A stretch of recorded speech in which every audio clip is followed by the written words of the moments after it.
First question is, how righteous is a married man that watches porn? Is that corn or porn? I see a P instead of a C, so it must be porn. I thought he was talking about watching corn. But you got married men that say they're righteous, that go home and watch porn. But I'm not trying to step on any of you fellows' feelings, but that's weird. It's very weird.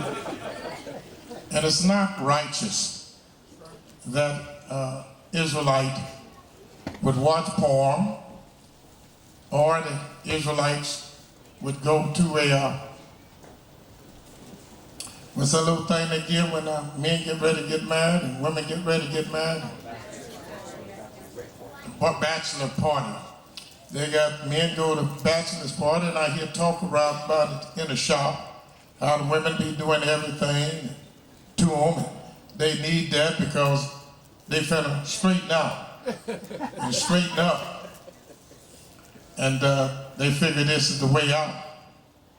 Well, and women do the same thing. A lot of women have these little parties and they have men jumping all over and they putting money in their shorts and then they doing everything from what they tell me.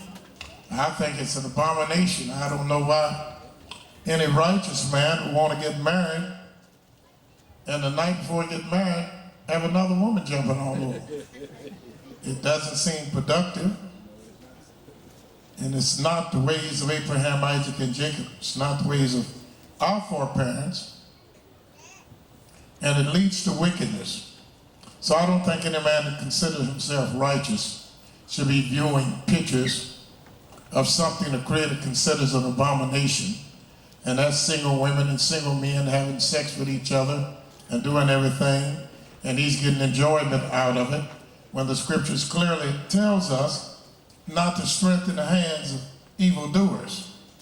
And that's exactly what you're doing. These people make a livelihood out of making people look like a fool on the eve of their wedding. Another question, get through real quick. All right, married couples at work, should they pay separate tithes? Only if they get separate blessings. Now, if they or tithe to each other, then they should pay tithes together. But if they're two different individuals with two different blessings coming from the Most High, they should pay separate tithes. That's how our people have always done it. Only time they should pay one tithe if the wife is not working and she's at home, or the woman is working and the husband is not working. Then they pay tithes for the family. But if they have their independent jobs, then they need to show their independent blessings.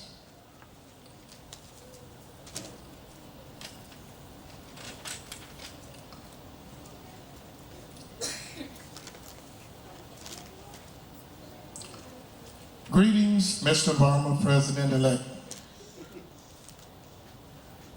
We, the nation of Israel, commend you, Michelle, and your team on a monumental achievement to be the 44th President of the United States of America. Our request is to meet with you in person to verify that we, the true children of Israel, and the land of Israel was given to us as Israelites according to Genesis 17:7-8, and not to Jewish people. You took a photo with your yarmulke. In a speech you said, Reverend Wright introduced you to Christ. Did Christ tell you to worship the Father and Him only? And should we serve and serve? May the Holy One of Israel bless you, keep you in perfect peace. Right. Look like we got through all the questions here from the listening audience.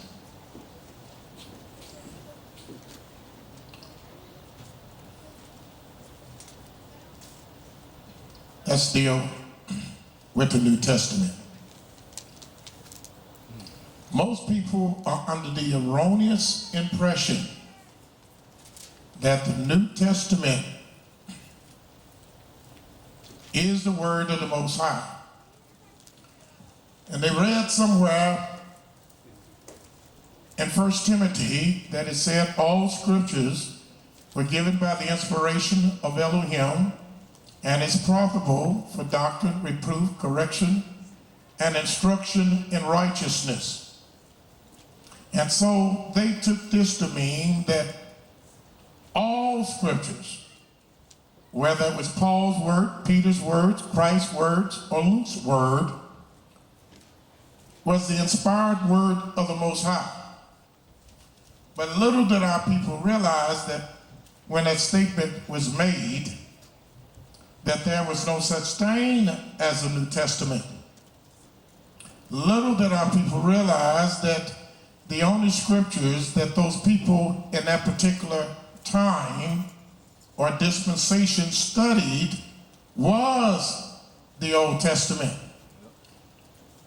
Every time they said, go to the scriptures, they were invariably speaking of the Old Testament. There was no New Testament. No one at that time ever read a New Testament. No one quoted the New Testament as doctrine. They always went back to the Old Testament.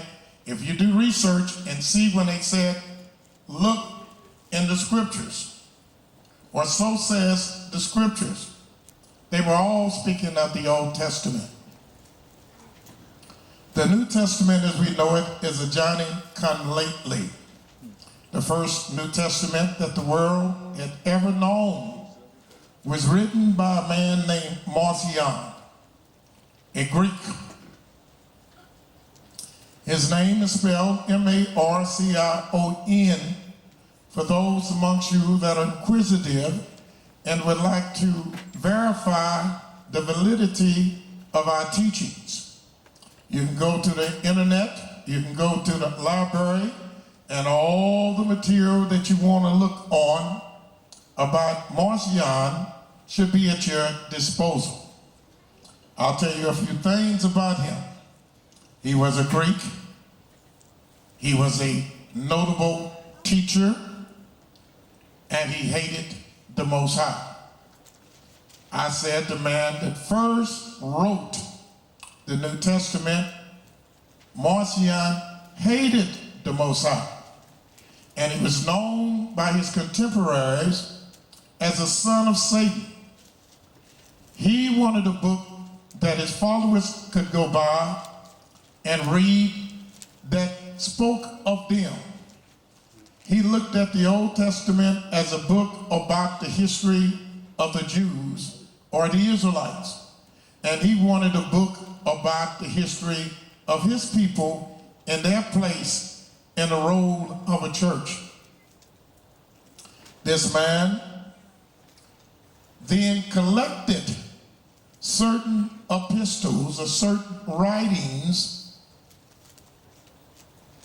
of the early church. These were nothing more than letters. He collected the letters or the epistles of Paul.